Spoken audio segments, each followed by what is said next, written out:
नमस्कार, आप देख रहे हैं DST न्यूज और मैं हूं आपके साथ गौरी रानी।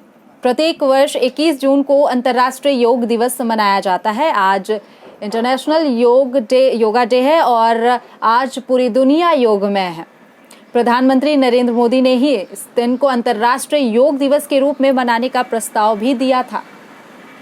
आज हमारे साथ इस खास दिन पर बातचीत करने के लिए राफिया नाज है, जो कि योगा एक्सपर्ट है, योगा टीचर हैं, और हम इनसे जानेंगे कि क्या सिर्फ 21 जून को ही योगा करना चाहिए या फिर हर दिन लोगों को योगा करना चाहिए। क्योंकि आज जो ट्रेंड चल रहा है, हम देख रहे हैं सोशल मीडिया पर भी लोग योगा कर रहे हैं, पोस्ट कर रहे हैं। हालांकि ये कार्यक्रम जो वो सार्वजनिक होता था, लेकिन इस बार कोविड के कारण सभी लोग घर पर ही हैं।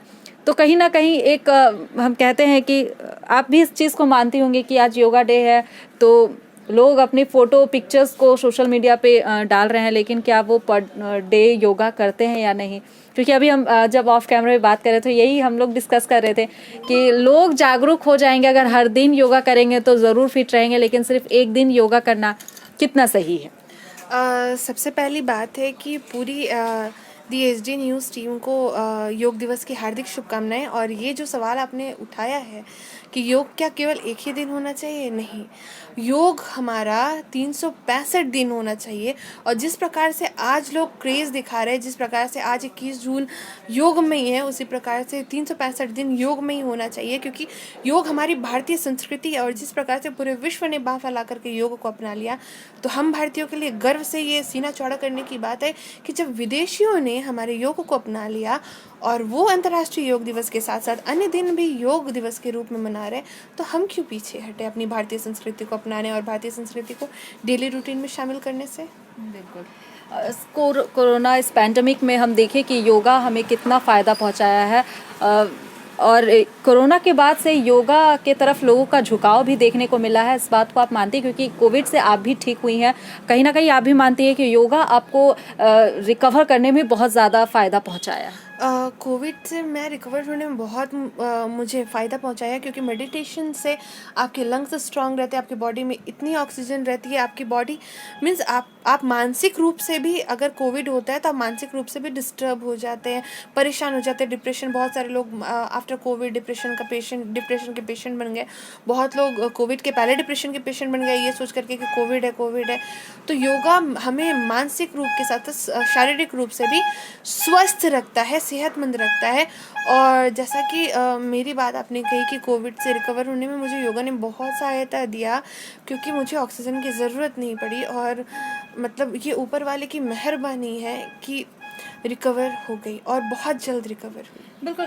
इस भाग दौड़ वाली ज़िंदगी में हम देखते हैं कहीं ना कहीं बहुत मेंटल प्रेशर होता है। और अगर मैं इस कोविड की बात करूं तो अभी जिस तरीके से लोग अस्वस्थ हुए कोविड के कारण, और दूसरी तरफ अगर मैं देखूं अर्थव्यवस्था भी कहीं ना कहीं चरमराई है, लोगों की नौकरियां गई, ऐसे में मेंटल प्रेशर भी काफ़ी ज़्यादा पड़ रहा है। तो ऐसे में योगा उन लोगों के लिए कितना फ़ायदा पहुँचेगा? योगा से तनाव कितना दूर होगा?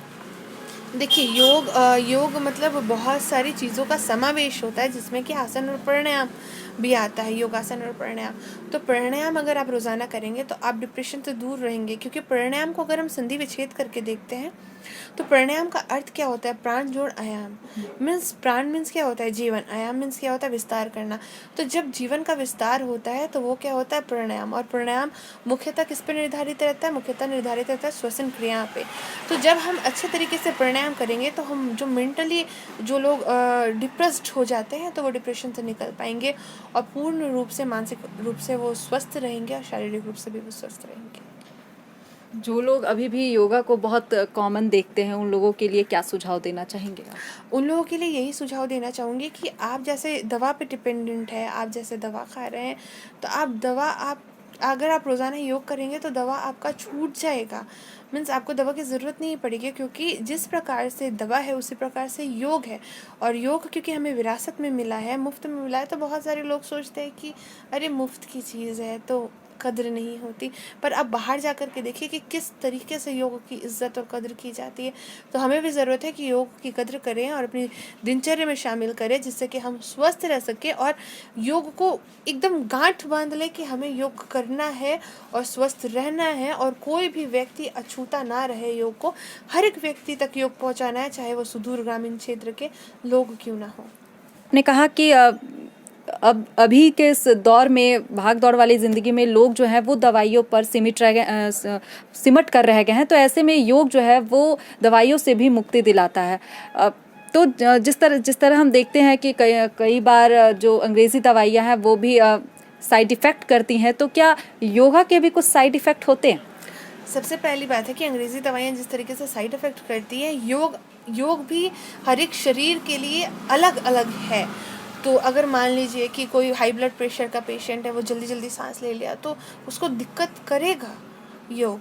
अगर मान लीजिए कि किसी को माइग्रेन की शिकायत है, किसी को चक्कर आता है, वो आंख बंद करके करेंगे तो उनको चक्कर आएगा। तो इसी प्रकार से हमें प्रिकॉशन भी लेना है योग में। ऐसा नहीं है कि आप कोई भी आसन उठा करके कर लेंगे, आपको गाइडेंस में, ट्रेनर के गाइडेंस में रह करके योग करना है, और योग अपने बॉडी के अकॉर्डिंग करना है आपको, क्योंकि हर एक की बॉडी की कैपेसिटी अलग होती है और हर एक का बॉडी अलग, जैसे मेडिसिन एक्सेप्ट करता है वैसे ही अलग योग को एक्सेप्ट करता है। तो इसलिए कहा जाता है कि योग अपने गाइडेंस में रह करके करें। इस बार देखा गया है कि इम्यूनिटी को बूस्टअप करने के लिए योगा लोग कर रहे हैं, और इस कोविड के बाद से योगा को बहुत ज़्यादा अहमियत भी दिया जा रहा है। तो इम्यूनिटी बूस्ट के लिए किस तरह का योगा करना बेहद आवश्यक है, जिससे कि हमारा इम्यून सिस्टम जो है वो भी बरकरार बना रहे? हमें बहुत सारे प्राणायाम होते हैं, जिसमें से शंख मुद्रा प्राणायाम आप करें, भ्रस्त्रिका प्राणायाम करें, अनुलोम विलोम करें, कपालभाति करें, जिससे कि आपका जो लंग्स की कैपेसिटी बढ़ेगी, बॉडी में पूरे तरीके से ऑक्सीजन पहुंचेगा। फिर आप आसना में मंडूकासना करें। मंडूकासना से आपके जो इंटरनल ऑर्गन्स है, वो स्टमक, वो उसके ऑर्गन्स का मसाज होगा, जिससे कि हम जानते हैं जैसा कि जहाँ पे गति होती है वहीं पर ऊर्जा की उत्पत्ति होती है। तो जब हम मंडूकासन करते हैं तो हमारा हाथ पेट पे लग के सामने की तरफ झुकते हैं, तो इससे क्या होता है कि हमारे इंटरनल ऑर्गन्स का मसाज होता है। और साथ ही साथ जब हम भुजंग आसन करते हैं तो हमारा छाती पीछे की तरफ खुलता है।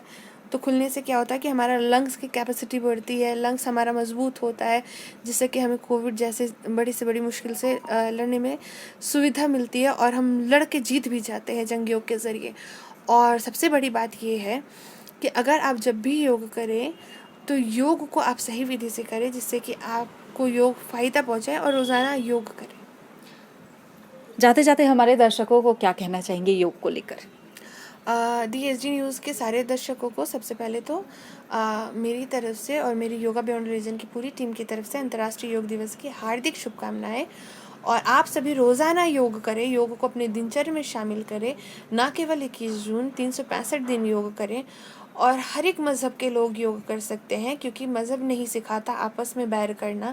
हिंदी है हम वतन के, हिंदुस्तान हमारा, और योग हमारी भारतीय संस्कृति है। तो गर्व से योग करें, और जिस तरीके से पूरे विश्व ने योग को बाँह फैला करके अपना लिया, तो हमें भी ज़रूरत है कि एकजुट होकर के एक सूत्र में, योग के ज़रिए, योग के धागे से एक सूत्र में अपने आप को पिरो करके योग करें। जाते जाते एक आखिरी सवाल लूँगी कि अगर मैं सुबह की शुरुआत की बात करूँगी तो शुरुआत किस तरीके का होना चाहिए?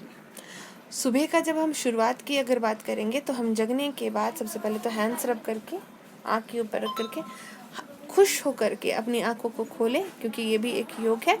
और अगर हम शुरुआत करते हैं तो शुरुआत में आप उठे, टॉयलेट जाने से पहले पानी पिए, बाथरूम टॉयलेट जाएं, क्योंकि उससे गैस्ट्रिक प्रॉब्लम नहीं होती। उसके बाद आप योगा और प्राणायाम करना स्टार्ट करें, तो आपका जो दिन बीतेगा एनर्जेटिक, और जिस तरीके से आप खुश रहेंगे, तो वो शब्दों में आप बयान नहीं कर सकते उस खुशी को।